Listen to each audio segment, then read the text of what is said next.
ang mga bata ay napamaskuhan ni Pangulo Aquino, ngayon naman mayroon ding pamaskong handog mula sa kanya ang mga makabagong bayani ng bansa, ang ating mga overseas Filipino workers. Si Rocky Ignacio para sa ulat live. Rocky?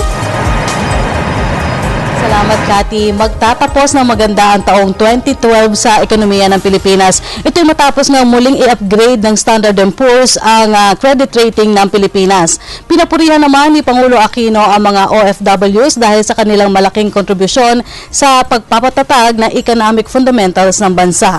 Ginawa ito ng Pangulo sa kanyang ginawang pagsalubong sa mga OFWs sa Naiyawan.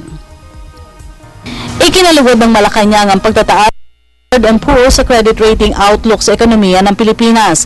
Mula ito sa BB Plus table sa BB Plus positive. Ayon kay Presidential Spokesperson Edwin Lacerda, nangangahulugan ito ng patuloy na pagganda pa ng credit ratings ng bansa sa mga susunod na buwan.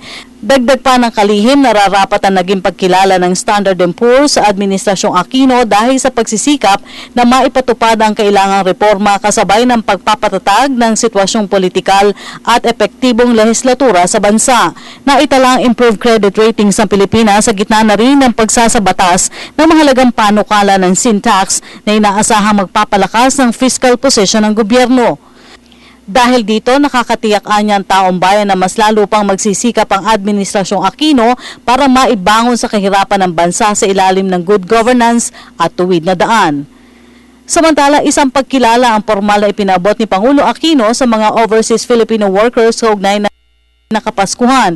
Isang masayang pagsalubong ang ipinagkaloob sa kanila ng Pangulo sa kanilang pagdating sa NAIA Terminal 1. Sakay ng flights Qatar Air 646 at EK332 ang mga OFWs mula sa Middle East. Sa ilalim pa rin ito ng tinatawag na presidential salubong ng pamaskong handog sa mga overseas Filipino workers.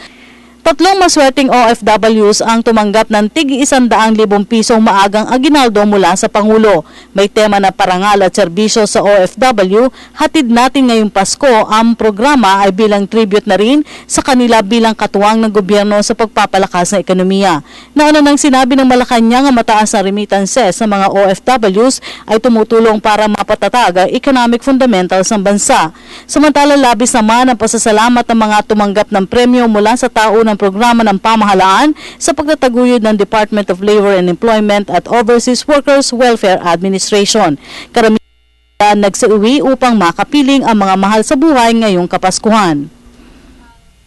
Samantala, Cathy, mula sa NAIA 1, agad dumiretso ang Pangulo sa Malacanang para sa kanyang pulong sa NDRRMC. At yan po ating pag-uulat mula dito sa Malacanang sa tulong ng RTVM. Ako po si Rocky Ignacio para sa Telebisyon ng Bayan.